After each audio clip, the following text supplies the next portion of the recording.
Hello everyone, Tanak here. Welcome to episode 68 of Building My Industrial Empire in EVE Online. And boy, do I have a lot of things for you this week. Let's start with the progress report. As you can see, the net worth of my character plus that of the corporation is now at 219 billion ISK. If you go at the tracker here, you can see that we had a very, very good week. Will I make it to a trillion?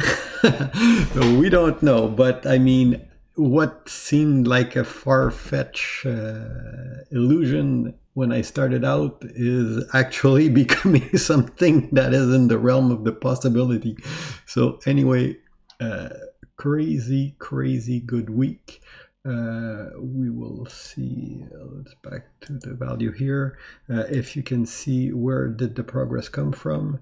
A bunch of it was from Tanak, and I think that was a readjustment from last week of the value of item that I held, and I did sold Dread, an Nagelfar that I had. So that would be like my own progression here, and Toy Company progressed a lot also this week, like almost 9 billion this week, for a total of what is that, 15 billion that we progressed this week. So it is pretty good.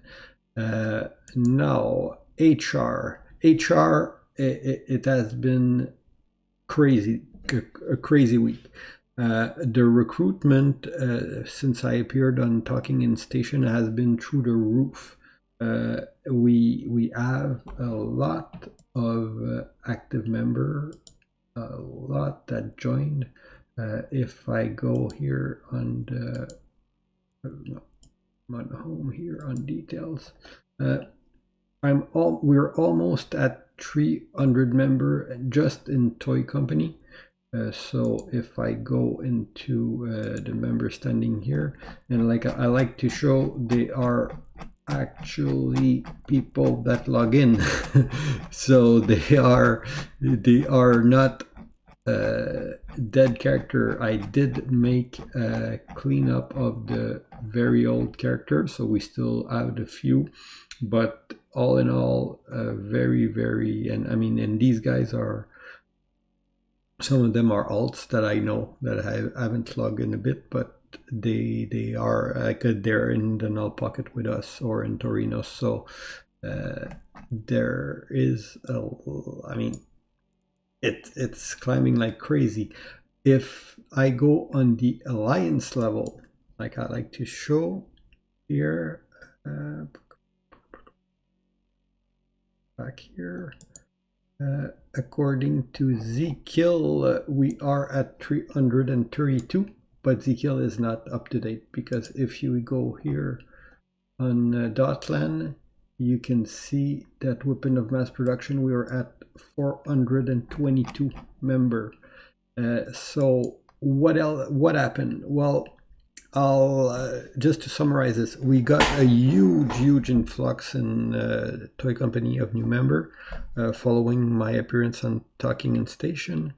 And the other thing I want to tell you is Rusted and Rejuvenated. It's a corp that was in Hysteria, that left Hysteria and applied to WOMP and joined WOMP this week. It's a pretty large PvP corp, and it does give us a lot of extra combat pilot. So if I want to explain to you like the Weapons of Mass Production Alliance, the way we're structured now, you had Guns R Us Toy Company, which was the classic WOMP. It's the executor corp of the Weapons of Mass Production. It's the corp that you've followed. Everyone that's been following this series, you have seen how we started and how we got here. We're a friendly group of industrialists that have turned into bloodthirsty killer. Right now, a lot of our guys are actually very enjoy PvP very much now. So but we still have strong industrial root, and we are neuro friendly. You got Crab Cartel under Caldera Middleman, which is mostly advanced industry, which they go do some wormhole day tripping. They're space capitalist, hardcore space capitalist with a little bit of a drinking problem. Endeavor, after the second corp that joined us, are a group of real life friends. They're very active in WOM space. They do PvP in Rome. Steel Pigs with Guns are a fourth corp that joined us. They have an extensive PI operation. They're the one that are doing most of the PI. Well, everybody's doing PI, but they have like a big setup here, and they do a lot of intel gathering for the Vampire. And Rusted and Rejuvenated under Saladon Dragonfist and Vladimir Dovindovich. They're doing mostly small gang PvP. They're a small gang PvP focus, and they do Roman Alliance operation. They are on average experienced PvPer. They're looking for players typically with a 10 million skill point and more. They will waive that if depending on if it's an alt or if it's a player with experience. So anyway, if you're interested, you can contact them. So all these corps are recruiting. I know I put Guns R Us in front because I'm the CEO of Guns R Us and it was the corp I started, but all these guys are a great addition to the Weapons of Mass Production Alliance, and you would be well served with any one of these corps. So I wanted to give them some airtime on the show so you can see who they are. Now back to the show. That's for the HR part. So we are now more than 400 character in the alliance. We are now above 120 active character in PvP in the past week.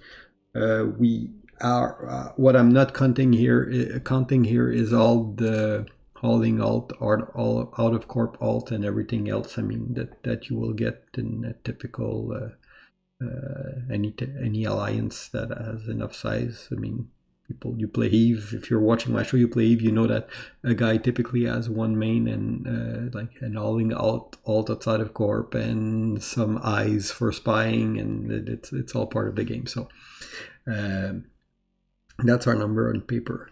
On the military side, okay, this, I told you that we were doing some small skirmish against Banderlog. Well, the skirmish have intensified a lot this week. So what happened? Beginning of the week, there was a big push by Toilet Paper and Volta around Banderlog Forts are here. I got the battle report, so it was Banderlog and Fraternity on the same side against Volta and Toilet Paper. The battle was pretty one-sided. It's not Banderlog that lost. Fraternity seems to have lost. I wasn't there at that battle, but Fraternity have lost a lot of Noonan. Overall, if you're counting the fort as our kill, it was like 7 billion against 36, so pretty one-sided. The thing is, was one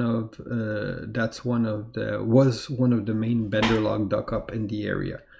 So that was at the beginning of the week, seven days ago. We were slow pushing and reffing those stations, and a bunch of other group were pushing against Bander. What happened is when we went to the second timer here, we had one. They have Astra House in all these systems. So when we refed the first Astra House and we went for the armor timer, Banderlog committed hard. So we went with a small Ferox fleet, and the timer are bad for us. I mean, like really, really crappy timer for us. But we still managed to get 33 people, and we went in Ferox. We didn't expect them to commit hard to the defense. Banderlog came in Nightmare, so we bailed out. They had like a very good form up, so it was equal number, but we were undergunned with the type of ship. I mean, Ferox versus Nightmare, that's that's not a good matchup. So we ended up losing 1.8 bill of ship and killing only 400 mil. We managed to save part of the fleet and got out. So they managed to protect those structure, and we had to do the job again. That was 4 days ago. Yeah, 4 days ago. After that, what started happening is that people started talking a little more, and we are coordinating. After we saw that Bender was willing to escalate to Nightmare, well, for us, we're gonna push too, because with the added number that we're getting, we are at a point where we want to claim more space. So we are. I mean, we are getting tight in the Wump space. Could we live there? Maybe, but we are in the point where we're trying to push and clean some of the system down that pipe here. We started talking with the other group in the area who are also trying to push against Bender. So last night we did some major operation where we refed 2 of their station again here, and we refed the 3 other later this morning today. Flying Dangerous, I think, refed a bunch of station in the area. I think Toilet Paper started pushing there. I'm not sure. I don't know what they ref or not. I haven't seen timer from Toilet Paper yet. And I know that there's more stuff coming in. We teamed up with Toilet Paper with Flying Dangerous to ref the jump bridge, the NCBlex that they had in R-6, which is isolating those 2 areas. I think the jump is from here, so it's isolating those 2 areas. It is to limit the Bender's mobility for now, so they can't have a fleet here and jump it right here or vice versa. And Flying Dangerous managed to start an entosis timer on Ewok and MY-6. We did at the NCBlex where we ref the NCBlex, there was a battle. So it was us and Flying Dangerous, and Banderlog committed heavily. They started dropping caps, so they dropped 2 Nagelfar and a Elif, plus some support fleet. We were there in Drek, and Flying Dangerous were there in Sleipnir and Hurricane. So the battle, well, Flying Dangerous had some cap on reserve 2, so they dropped 2 cap, and it ended up with Bender losing 5 bill and us losing 9.2, again on unfavorable timer. We had the number advantage, but we didn't expect them to have cap on standby. So we know that at this point Bender is starting to commit more heavy asset to those fights. So well, that's the reality of war. So we know that they're starting to feel the push coming in from all around them, and they're committing harder to defend those structure that we're pushing. So that's about it for the military side. Though there's a lot of other battle. I mean, Bender tried to push on Ewok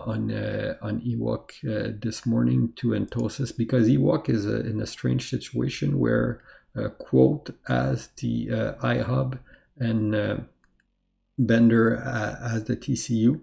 So the Bender tried to push to entosis the iHub here, what we did is when there was a Bender fleet coming in, Womp quickly formed Serb, and Toilet Paper formed Jackdaw and Quote. I don't remember what they had, but they formed two, so the three of us worked together to prevent Bender from pushing back the IOB. What can you expect in that area for the rest of the week?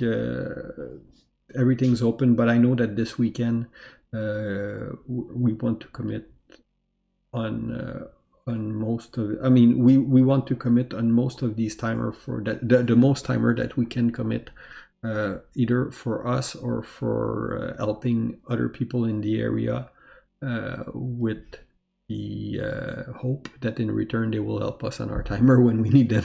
So it's kind of the way we're doing. So I mean, when a prey is too big to kill on your own, you work with allies. So that's what we're doing. What else? We're now at 34% dangerous and climbing. We're not winning all our fight, but we are winning some of our fight. So I mean, our kill board is a mix of green and you can see that this week we're at 46% dangerous. So all time we're and we are fighting against. I mean, Banderlogs are. I mean, I don't want to trash on these guys. They are fighting on multiple fronts, and they are good. They are. There's no denying that they can fight. So, but I mean, you don't progress if you always stays in your comfort zone. So you need to be pushing harder. Aside from that, the industry. Well, industry, there is a lot of change that have been announced this week. What it did to the prices of ship is pretty impressive. I've saw Dread double in price this week. We saw even subcap are being affected. To the point where our material that were costing around 700 mil maybe are now almost at 2 bill each, and I don't know how long these price will hold. I'll give you my thought on it is that I think that there's an overreaction based on the industrial change that were announced, because all the people made their calculation based on the current price of component to build. But the thing is, at some point, if you're an FC and you throw a little, give you an example. There's this Moros here. If I decide to throw this Moros in the battle and it costs 3 bill, I make a 3 bill gamble, okay. If that Moros is costing me 7 bill or 6 or 7 bill, I'm not making, I mean, I'm not weighting it at the same weight when I decide to throw it in battle or not. So at some point, market will adapt, and what will always lead the market is the people, the consumer ability to purchase the good. I mean, you can, if the thing is costing 10 billion and nobody can buy it at 10 billion, at some point somebody's going to try and offload one at 9 and then offload one at 8, and at some point the ability of people to buy, it's offer and demand. So with price going too high, demand is going to drop, and people will, maybe you'll see, what I expect is you might see for a while at least, fleet going back to maybe less expensive ship, trying to squeeze a budget. I mean, you do have some alliance that are super rich and are gonna continue to be able to fly a blingy ship, but smaller alliance will probably try to shift to less expensive doctrine. I'm not sure what it's going to do for us, but basically what we're in a mode where we're waiting to see the real impact, like when the change is going to be announced. What it will, I'm guessing it will change the mineral price. It will change the PI, because if PI is needed, you're going to have more people that are going to produce PI to a point where it will find a new balance. And I don't think that the inflated price that you see now are gonna hold for over an extended period of time. But again, that's my opinion, and not everyone, even in our own corp, agree. And I got a lot of people that are experienced industrialists too in the group, and some of them think that the price will be changed long term, and they're expecting I think an Nagelfar haul. A nag haul was maybe two billion 2 weeks ago. It's going around 4.3 now, and some guy in my group think it will go all the way to 8. So we'll see. We'll see. So wait and see. But what it did mean for us, though, we're building a lot of cap, is that we have a lot of cap that were built with mineral purchased at pre-inflation price, and with the good boost that we have, while the cap were being produced, they're coming out of like you put them in the factory at 2 billion cost, and they're coming out of the factory at 4 billion value. So it is we did get a little boost on that, but most of the member that were heavy into cap production got a little boost of net worth like this, and some of them are holding to their cap right now because they're waiting for the change, because they're expecting price to go up again more. We'll see. We'll see what it do, what it will do. And so that's about it for industry. So I told you last week that we did get few order. I think we delivered. I know that we delivered to some client that have ordered 12 dread this week, and I probably more. I mean, I'm at a point where with 400 member, I don't have the detail of what is being produced by every member in the corp. I couldn't, even if I tried. There's the group is at this point is large enough, and even and people in other corp too. So I mean, and it wouldn't there wouldn't be a point in micromanaging all of that. You get to a point where you get to a certain size where you got to be to delegate a lot more of that work, so you don't follow everything as closely, and you try to keep involved at a high level where you're trying to make like the big decision. Okay, where are we pushing? Who are we aligning with? But I mean, like how many dread am I gonna produce this week is something that I'm probably not that. I'm no longer following day to day at this point. That's about it for the industrial part. Pure blind politics, like I said, well, it's mostly, from what I see, is Volta is supporting toilet paper, but on specific fight, we don't see like large Volta fleet flying around. Toilet paper and Bender has been mostly calm up to now. They did support quote here, so their small gang, and us and Flying Dangerous are intensifying our push against Bender. So I get the feeling that you're gonna see like more of these little yellow and Tosis line if you look at the map tomorrow morning. That's about it for now. Hope you guys enjoy. If there's something that is like some major change in the war, I might do a midweek episode. I'm not sure. I'm not promising anything.